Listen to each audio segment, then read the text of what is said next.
જય માતાજી મિત્રો, હું છું મુકેશ મહારાજ।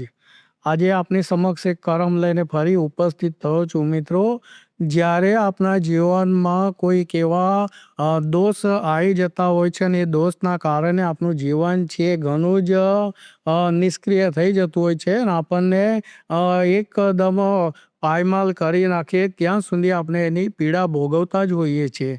મિત્રો, આપ માનો કે ન માનો, પણ હું આપણને જે એક આ કરમ અર્પણ કરું છું, એનો જે દોષ છે એ આપણા જીવનમાં ક્યારેય સમૃદ્ધિના દ્વાર સુધી આપણને નથી પહોંચવા દેતા।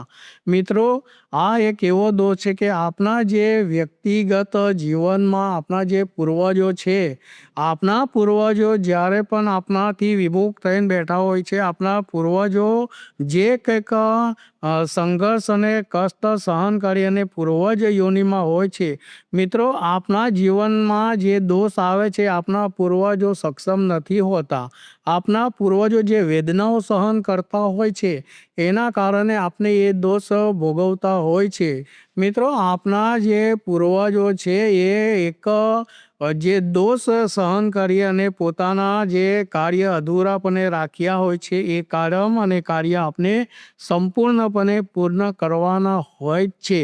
તો આપણે એ જ પ્રયાસ છે અને પ્રયત્ન કરીશું કે આપણા પૂર્વજોને સક્ષમ રહે અને આપણે ઉપર એમની અમી દ્રષ્ટિ પડી રહે અને આપણું જીવન ખૂબ જીવન સુખમય વ્યતીત થાય। જય માતાજી।